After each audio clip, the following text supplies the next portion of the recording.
G'day there guys, it's your main man Markee, back at it again with another r/legal advice video. Now I know you guys love these, so sit back, relax, chuck another prawn on the barbie, and get ready for some good content. Now, by user, Long Sigling, this one's titled, Husband surprised me with a divorce, cleaned out bank accounts, and shut off credit cards. How can I find an attorney with no money? Custody, divorce, and family law. Tonight when my husband got home from work, he informed me he wants a divorce and will be leaving until it's done. This is not a huge surprise, honestly. Ever since our daughter was born, we've just not been getting along. What is a surprise is its suddenness. I've been a stay-at-home mum since our daughter was born 2 years ago. It just didn't make sense to work and spend 90% of what I made on daycare.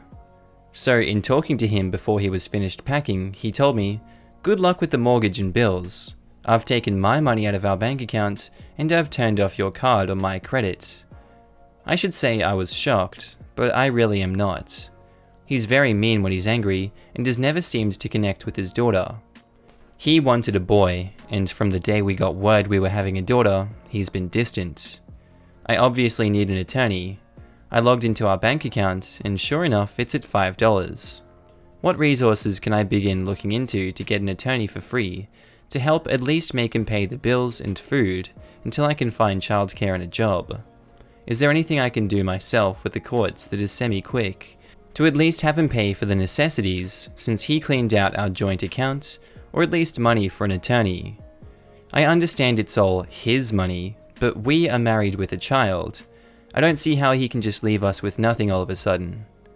I'm in Wisconsin. I've tried to Google up the best could since the little one went to sleep, but I can't find what I'm looking for, or even really know what I'm looking for. Thanks for anyone who helps.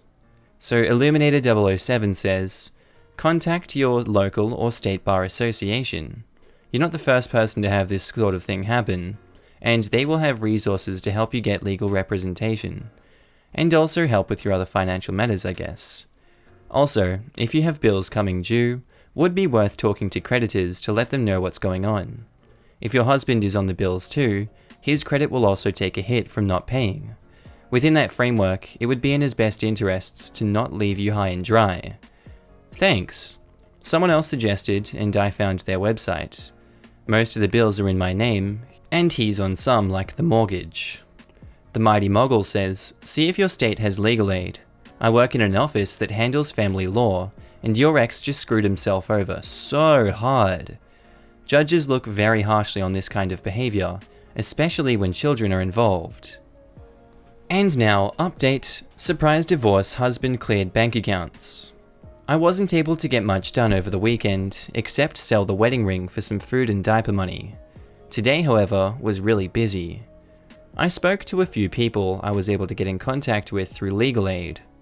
I'm told by the end of the week I should be with an attorney who can begin helping me file everything I need to begin doing, and hopefully begin tracking down where he's put all the money, and get some back so I can continue to survive until I can be approved for childcare through state benefits, and begin working again. I'm really surprised about how often this happens.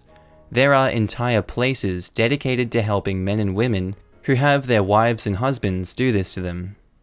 I am filing for divorce, before he can hopefully, and for the return of the money into our account, and in order to continue assisting with bills, child support, and other necessities such as diapers, mortgage, etc. I probably will not have another update for this for a long good time, but so many people wanted to make sure I was going to be okay, and with everyone's advice to contact legal aid, etc., it looks like it hopefully might get better soon. I also contacted the bank and other bills that are coming up that I won't make, and explained the situation. They are somewhat understanding, and hopefully I'll be back at work soon to keep current. Thanks everyone else and advice. And our next post by account number 496. My ex-husband and his new wife made my daughter a back brace out of wood and steel and forced her to wear it. Ow! My daughter is 9 and we share custody by alternating weeks. My daughter says her back hurts now and her arm is tingling. I have a doctor's appointment for her on Monday, and in the meantime, I am trying to remain calm. I confronted my ex-husband about it, and all he would say was one text message where he says his new wife didn't like how my daughter slouched at the dinner table. They aren't doctors, and there is nothing wrong with her that she needs a brace. I freaking want to kill both of them. Is there a way that I can get a quick court date or see a judge? Because I don't want her going back there. When we divorced, it took a long time to figure out custody. Edit. Sorry, the location is the state of Florida. I'm so mad I'm having a hard time focusing. So Butterflies in here, yes, says, there's something called an ex parte motion that you could file. They are emergency motions that get you before a judge the same day you file. Your local family court should have a form for it. Whether your facts merit such a filing is completely up to you. And OP says, thank you, I'll go to the courthouse tomorrow and ask them about it. Rural Life says, report this to Child Protective Services. They may take this far more seriously than the police. One hand washes the other. In my experience, either agency will involve the other if need be. While I upvoted the advice to call the police, it wouldn't have been my first stop. OP said they blew her off. It's just a middleman. Even if they took a report and were compelled to contact CPS, she could just contact CPS if need be. You want the cops to make an arrest? This isn't an assault that they're going to arrest anyone for. If CPS tells DA there's abuse, they still probably won't order an arrest. And by the looks of it, the update is really harsh, so get ready for it, guys. And our next one is the update to the ex-husband and his wife made my daughter a back brace out of wood and steel and forced her to wear it, Florida. Firstly, I would like to thank everyone for all the support in my first post, and all the supportive PMs that I received. It was really overwhelming, in a good way. A few people asked for an update, so here it is. So a lot has happened since I first posted. I called into work while I was trying to get all this sorted. One of my co-workers has a cousin who was a lawyer, and she knew someone who was able to help me and file the paperwork. My husband playing dumb in court, but his visits got reduced to supervised, and he was ordered to take a parenting class. My daughter went to physiotherapy. Eventually, the court reinstated his visitation when he swore that he had learned his lesson, and was sorry, and with his otherwise clean record, the court agreed. I was against it, but the court ruled against me. I gave my daughter her own cell phone so she could call me whenever she needed to. On her second visit, it happened again. This time the brace had steel and fabric instead of wood, and they took her phone too. The next night she left when they weren't looking, and went up the street to a neighbor who was a police officer. The neighbor called paramedics and her co-workers. They had to cut the brace off my daughter. My husband and his wife were arrested. They got out quickly, but they have been charged, and their infant is with Child Protective Services. My ex lost visitation and custody, and I'm working on making it permanent. Unfortunately, my daughter's shoulder was dislocated from the brace. It set back her rehab, and part of her arm is still numb and tingling. She needed surgery and is still recovering. She always played sports, especially at school, and did dance, but the doctor thinks she won't ever be able to lift her arm all the way up again. I hate my ex, and he'll see her again over my fudging dead body. Right now, I'm focusing on my daughter while my lawyer takes care of things. That's my update. Don't think that's the update we wanted, but I hope that she's okay. Oh my god. And I went to see if there was any more of stories here, but the account was suspended, so we can only guess what else happened here. Oh my word. Anyway, there's no better way to move but forward, guys. On to the next one by Jimmy's cousin, titled, Becoming a Legal Guardian to My Adult Cousin Who Doesn't Seem to Have a Legal Existence. The whole situation is a huge mess, so I'll have to describe it in length. Apologies for the wall of text. This is about my cousin. Let's call him Jimmy. Jimmy is a developmentally disabled adult. He's in his late 40s but has the cognitive abilities of an 8-year-old child. He has always lived with his mother. She took care of him until she passed suddenly at the beginning of last year. Jimmy isn't capable of holding a real job. He does odd jobs for people in town and on nearby farms, and gets paid cash. He and his mum lived on what little cash he brought home, and what I suppose was his mum's social security from how he describes it. They were very poor, but were capable of buying the basic necessities, and the neighbors gave them second-hand clothes or things they didn't need anymore. From what I understand, his mum owned their house, which is quite small and in a derelict state, and some land where they had a few chickens and a garden where they grow vegetables.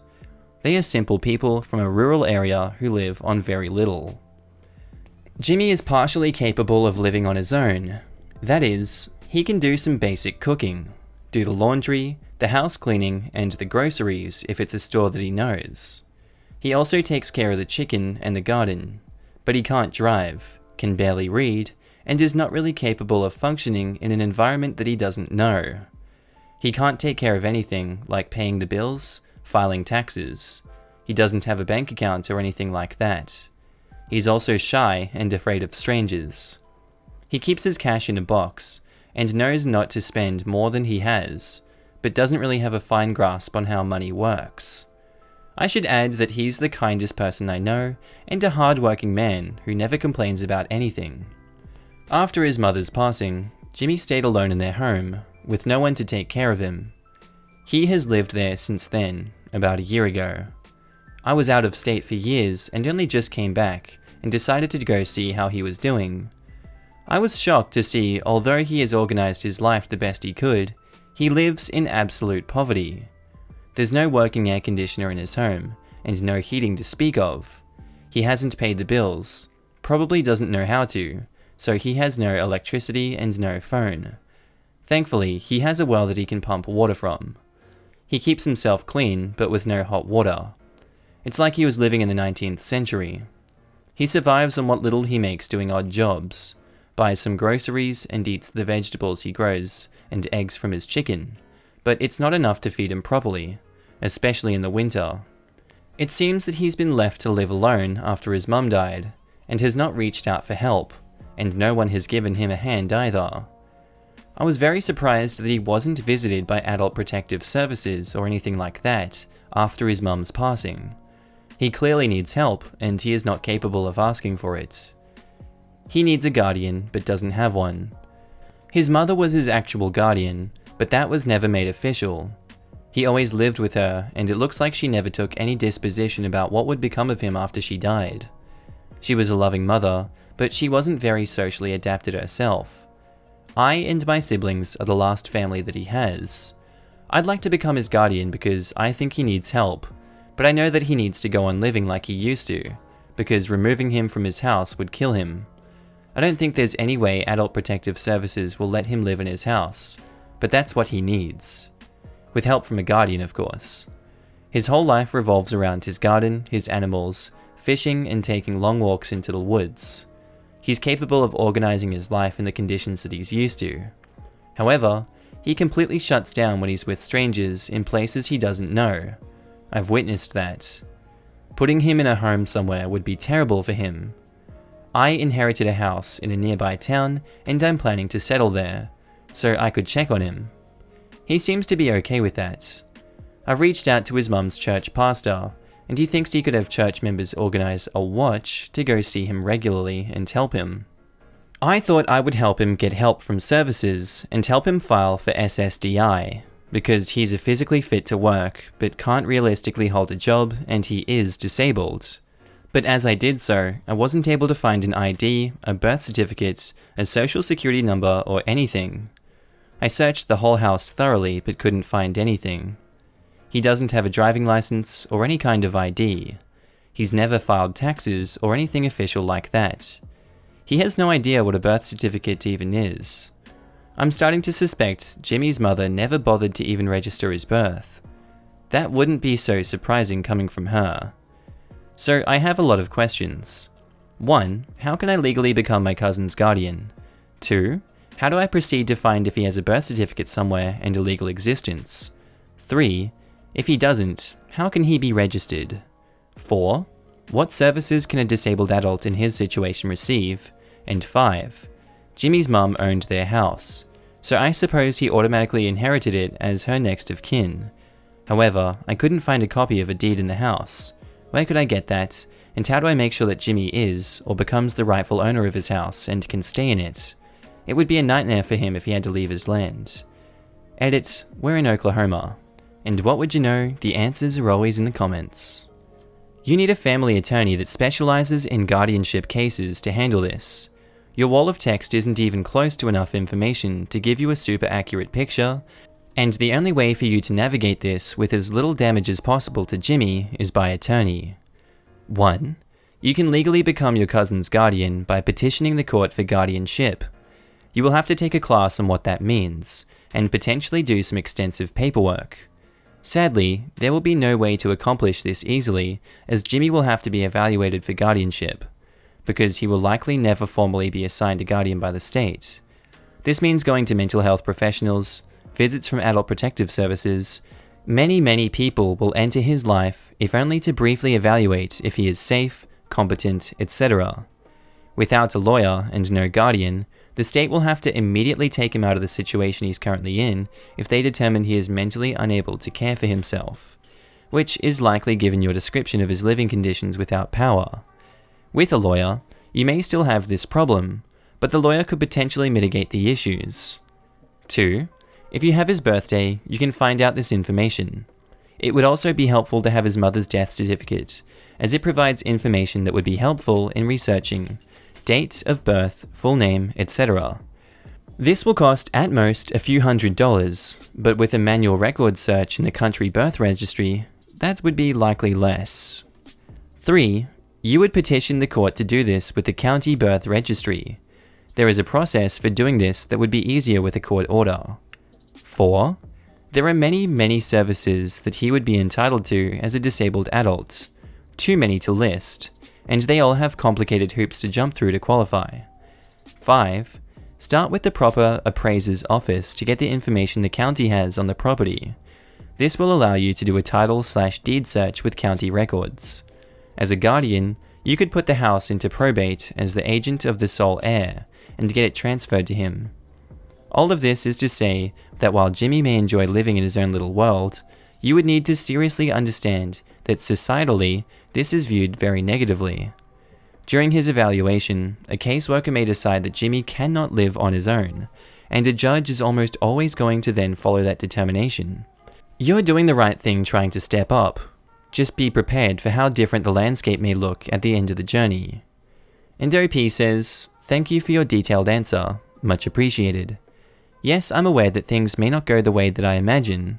I'm torn, honestly. I can't let him live in his current conditions. It would be cruel and downright neglect. I'm mad that his neighbors let him live like that and didn't do anything. On the surface, he looks like he manages, and he's proud of his perceived independence. But when you know him, you know that he needs help. At the same time, if he has to move, he will hate it. I convinced him to stay with me for a while in the house that I'm renovating, but after 4 days, he said he wanted to go home, and I couldn't convince him otherwise. I haven't found a good solution yet. As for your first point, you're right of course, but I know Jimmy will hate being prodded by social workers and doctors. I know it's for his own good, but he can be very stubborn, and it's going to be tough. I hope they let me, or someone he trusts, to be with him for this. Edit, I must add that I have paid his bills and given him food and blankets, so his conditions are a little less dire, but there is still a lot of work to do in the house. And now, update on my post about becoming a guardian to my disabled cousin. First, the good news. I've found an arrangement with my cousin. It took a lot of persuasion, but he agreed to spend his nights at my place while doing some badly needed repairs to his house. At least he has a warm and safe place to sleep, and I can make sure that he has a real dinner. He develops anxiety when he needs to change his routine, and this is a major change for him. I'm proud for him being willing to try. I drop him at his house in the morning, and either we do some work there, or I go to work and he spends his day as he's used to, tending to his animals and his garden and hiking. He says he needs to hike every day, even in terrible weather, otherwise he feels trapped and gets nervous. Then I pick him up in the evening and we go to my place. He seems okay with this arrangement for now. I'm not sure how long it's going to last, but for now we're fine. He's grieving his mother, and spending time in the place where they live together seems to comfort him, but I feel better knowing he's not spending his nights alone over there in a crumbling house. About the rest, now. Things are going to be complicated. I haven't been able to find anything about Jimmy's birth certificate in the county records. There isn't a deed for his house in the records either. I have no idea who could be the owner of this house and the land around it. I'm meeting with a lawyer soon to talk about the guardianship issues, and we'll need to discuss the rest too. I really hope that trying to become his guardian officially isn't going to do more harm than good, and that he won't end up losing his house or being forced to live somewhere else against his will. I'm afraid this is going to be an uphill battle, but I'm ready. And also, this was posted 3 hours ago from me recording this, so we won't see another update on this for quite a while, because the first story was posted 3 weeks ago. Anyway, that was really wholesome actually, so I vote we move to the next story. Muz Adaf says, woke up to construction workers on my balcony on the 30th floor, and I lost access to my balcony. Landlord-tenant housing law. Hi. So I moved to a new apartment in Miami, Florida 2 months ago. Before signing the lease, and when I was given a tour by the apartment staff, I was told that the swimming pool will be under renovations for 12 months. Crazy how slow they are. So I was aware of it before signing the lease. However, I was recently told that they will be repainting the building, which required me to remove my things from the balcony. I thought that was all they needed from me until I woke up at 8 AM to construction workers in my balcony. I'm on the 30th floor. They used the window cleaning platform to get up there.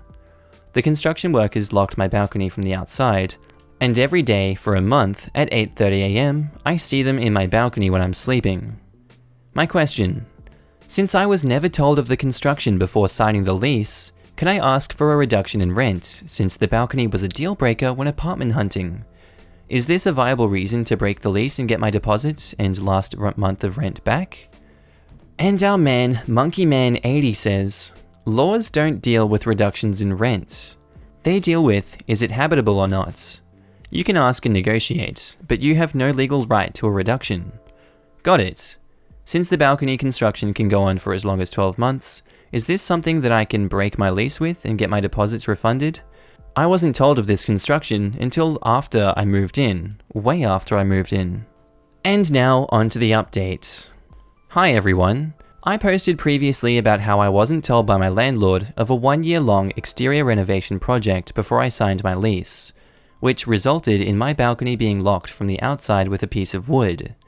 Well, things have gotten slightly worse, so I'm seeking some advice. I talked to the landlord about a rent reduction, and he was fighting back, but ended up reducing it by $50 per month. However, that decrease is definitely not enough to cover the inconveniences below. I live in a studio with only one balcony and 2 windows, and now both windows have been sealed with a wrap from the outside. This is preventing me from opening the windows. As a result, my apartment temperature goes up to 78 to 80 degrees if I don't open the AC, especially if I'm cooking. Also, there is no air circulation when I'm cooking, so the studio smells like food for hours. There is a very loud drilling that starts every day at 8:30 and doesn't end until late in the afternoon. Another thing is that my lease says I have a dishwasher, but it doesn't work, and the landlord has been aware since day 1. So here are my questions. 1. Is it legal to have my windows and balconies locked and to have no air circulation besides the microwave fan? I know it's in New York it's illegal for any apartments to not have any balconies or windows. AA. If it is legal, can I tell the building management or my landlord to pay for my AC bill? Because now I have to keep the AC on. 2. I really want to move out, but my landlord has my last month's rent and 1 month deposit that I really don't want to lose. Is there a way to get my money back and leave? The landlord has been defensive since we talked about rent reductions. Hope you guys and gals can help. And basically I guess the only way that we can finish this story is a comment by Haymaker. Other than the main door to the apartment, do you have another way to exit in case of a fire? Here is the code enforcement. You can ask at 311 if this is legal. They may send an inspector. If they find it not legal, they may condemn the apartment. You would have to move that day, so keep that in mind. I do not. When only my balcony was locked, the building engineer told me the balcony being locked was approved by the fire marshal and that you wouldn't use your balcony as an escape because it's the 30th floor. Weird. That raises a lot more questions. Why would the fire marshal even say that? You know, might want to talk to him. They do rescue people from balconies, by the way. So that kind of seems like a cop-out from them, doesn't it? Anyway guys, that's where I'm going to finish the episode here today. I hope you enjoyed this one. Tell me what you thought about it down in the comments below. I'm really keen to hear what you think. And as always, I hope you have a good day, night, evening, whatever you're up to really. I love your faces, and I'll see you in the next episode. Bye!